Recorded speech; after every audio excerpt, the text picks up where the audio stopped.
ओम good morning.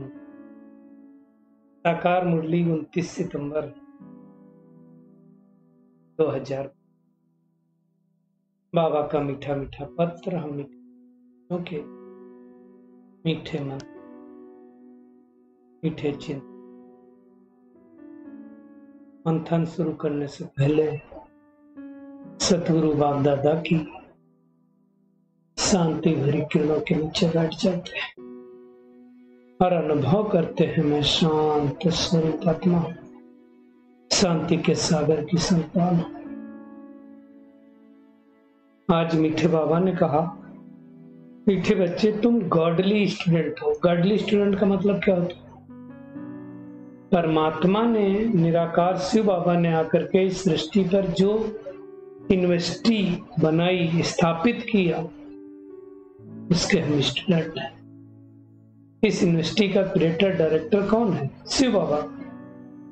अब भगवान ने जिस यूनिवर्सिटी को बनाया, उस यूनिवर्सिटी के हम स्टूडेंट हैं।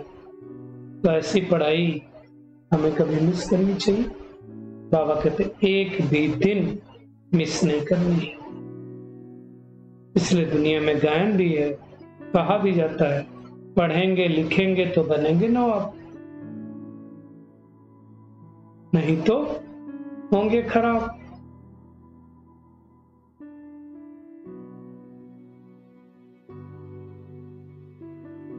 आज का प्रश्न है, जिन बच्चों का मुरली पर पूरा टेंशन है, उनकी निशानी क्या होगी? अच्छी तरह से हम सब सुनेंगे।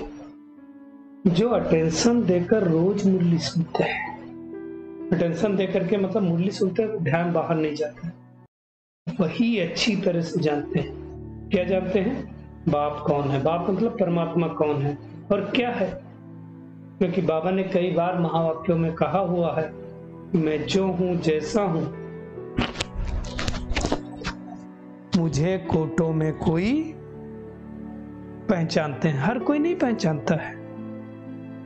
अगर पढ़ाई में अटेंशन नहीं तो बुद्धि में बैठ नहीं सकता है कि ये श्रीमत हमें भगवान दे रहा है, फिर लगेगा ही नहीं भगवान दे रहा है, बुद्धि इधर उधर जाती रहेगी, सुना अनसुना कर देंगे। बाबा कहते हैं उनकी बुद्धि का ताला बंद हो जाता है, वो बाप के परमान पर फिर चल नहीं सकते। तो हमें अपनी बुद्धि का ताला नहीं बंद करना है, बाबा को बड़े प्यार से याद करना और इस नशे में रहना है कि हम गॉडली स्टूडेंट हैं। आज का गीत है, छोड़ भी दिया आकाश सिंहासन धरती पर आ जा रहे। किसके लिए गाए गीत बनाए गए? परमात्मा के लिए कि धरती पर आ जाओ। बाबा कहते हैं बच्चे भी समझते कि हम कौन है, ज्ञान सागर के बच्चे हैं और ज्ञान सागर द्वारा अभी सारी सृष्टि चक्र और ड्रामा के आदि मध्य अंत को जान गए। दुनिया नहीं जानती, हम जानते हैं। दुनिया में तो और भी मनुष्य हैं, लेकिन कोई ऐसा नहीं है जिसकी बुद्धि में ड्रामा का ज्ञान हो। हमारे में भी हम सब एक जैसा तो नहीं जानते हैं। हाँ, जो रोज सुनते हैं,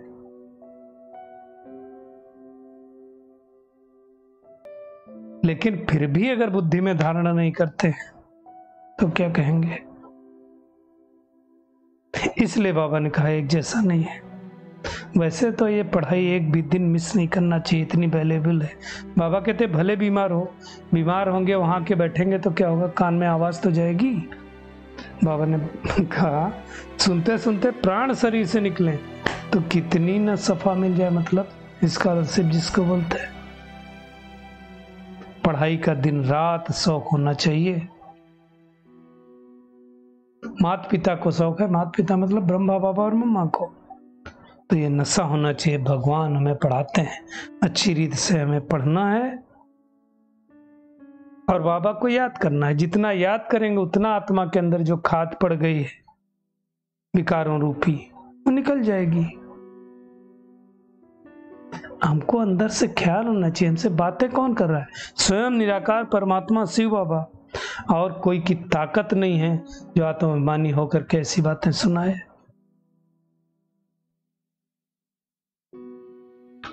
लेकिन बाबा कहते सब स्टूडेंट तो एक समान नहीं होते। कोई मास में 20 दिन आते, कोई एक्यूरेट भी आते होंगे, कोई 30 दिन भी आते होंगे। अच्छा चलो 30 दिन भी आते हैं, उसमें से कोई ठीक से पढ़ता होगा, कोई नहीं पढ़ता होगा। बाबा कहते हैं भल कहाँ भी जाते हो, रेगुलर पढ़ना है। मुरली नहीं पढ़ते तो बाबा कहते हैं एब्सेंट डाल देनी चाहिए। मुरली जाती है, पढ़ते हैं तो एब्सेंट नहीं कहेंगे।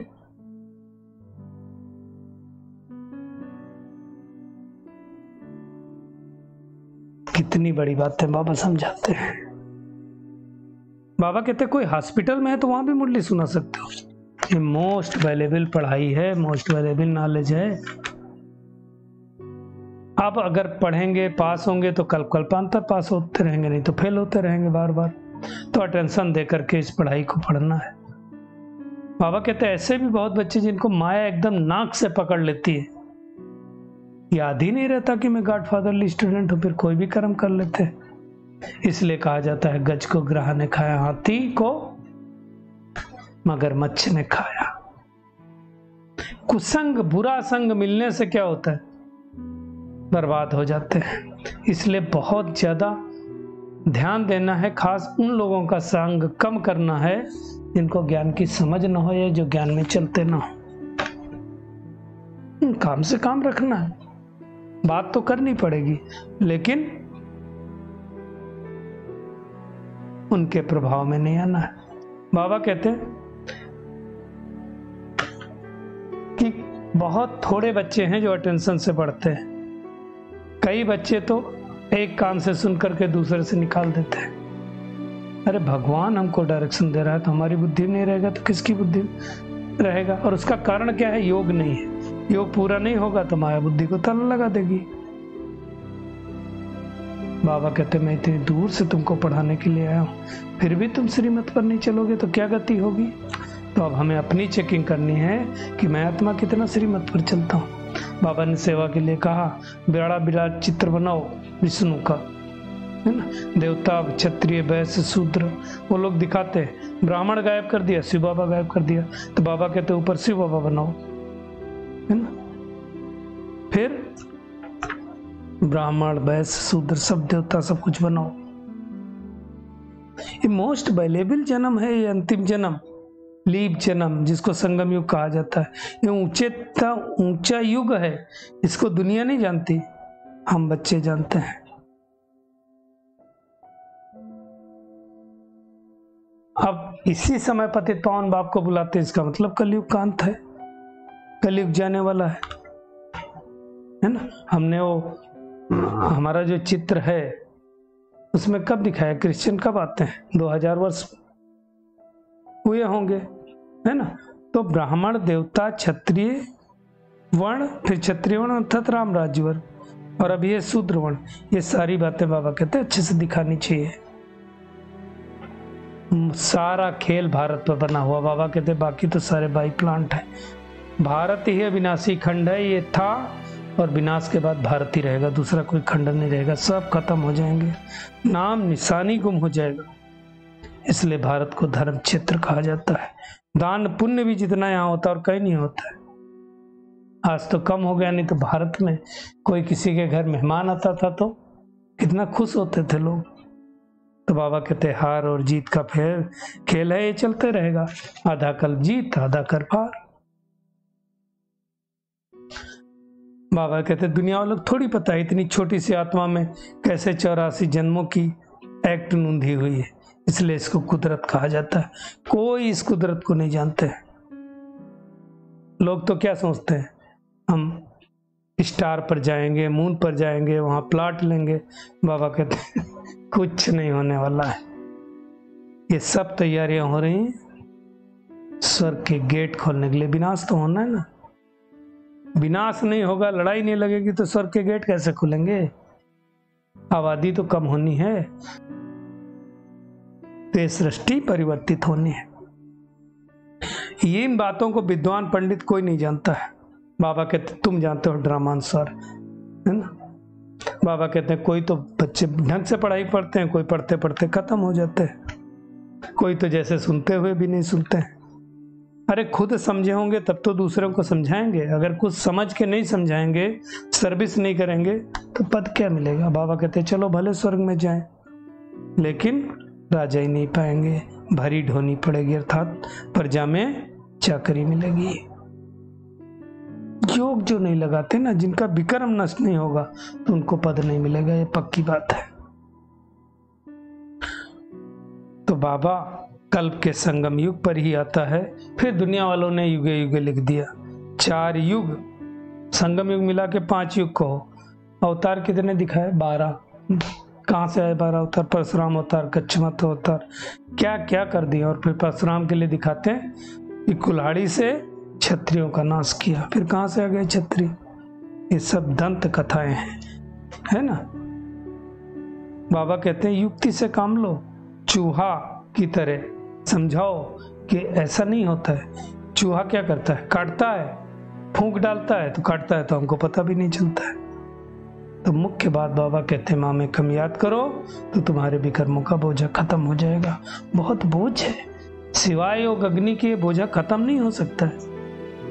बाबा कहते हैं तुम्हें तो पास विधानर बनना है, नहीं तो फिर कड़ी सजा खानी पड़ेगी। जब तक जीना है ज्ञान अमृत पीते रहना है। पढ़ाई है ना, पढ़ते पढ़ते फिर हम नई दुनिया में ट्रांसफर हो जाएंगे। सारा मदार पुरुषार्थ पर है। इसलिए बाबा कहते हैं कि अब अच्छे ढंग से पढ़ो। दुनिया वाले तो ब्लाइंड फेथ, जो किसी ने समझाया सत महाराज करते रहते, उनको कुछ ही पता ही नहीं है। तो हमें क्या करना है? एक तो इस नशे में रहना है कि हम गॉडली स्टूडेंट हैं, हमें भगवान पढ़ाते हैं, तो हमें परमात्मा की आज्ञाओं का उल्लंघन नहीं करना है। कुसंग से स्वयं को बचाना है। जब तक जीना है ज्ञान अमृत पीते रहना, अर्थात मुरली रोज सुननी है। विकर्मों का बोझा उतारने के लिए आत्मा समझ के परमात्मा को बड़े प्यार से याद करते रहना है। आज का बाबा का वरदान है, विनाश के पहले एवर रेडी रहने वाले समान और संपन्न भो। बाबा कहते हैं विनाश के पहले एवर रेडी बनना ही सेफ्टी का साधन है। अगर समय मिलता है तो संगम युग की मौज मनाओ, लेकिन एवर रेडी, क्योंकि फाइनल विनाश की डेट कभी भी पहले से मालूम नहीं पड़ेगी। कब विनाश होगा हम सबको किसी को नहीं पता चलेगा, अचानक होना है। एवर रेडी नहीं होंगे तो धोखा खा लेंगे। इसलिए बाबा कहते हैं एवर रेडी रहो, सदा याद रखो कि हम और बाप कंबाइंड हैं, सदा साथ हैं। जैसे बाप संपन्न है वैसे साथ में रहने वाले भी समान और संपन्न हो ही जाएंगे। जैसा संग वैसा रंग, तो परमात्मा का संग होगा तो रंग तो अच्छा हो ही जाएगा। तो समान बनने वाले ही साथ चलेंगे। दूल्हे की शादी में साथी जो खास होते हैं, समान होते हैं, वही जाते हैं। स्लोगन है, जिनका स्वभाव निर्मल है उनके हर कदम में सफलता समाई हुई है। तो हमें स्वभाव बहुत निर्मल रखना है। चलिए परमात्मा किरणों के नीचे बैठ जाते हैं और महसूस करते हैं, मैं गॉडली स्टूडेंट, इस पढ़ाई को अच्छी रीत से पढ़ने वाली और पढ़ करके धारण करने वाली आत्मा हूं। विनाश होने से पहले एवर रेडी बनकर संपूर्ण समान और संपन्न बनने वाली आत्मा हूं। जब तक जीना है मुझे इस ज्ञान अमृत को पीते रहना है। एक परमात्मा की याद के द्वारा अपने समस्त विकर्मों को नष्ट करना है। शुक्रिया मीठे प्यारे बाप दादा, शुक्रिया आप सभी का इस मीठे मंथन के लिए। ओम शांति।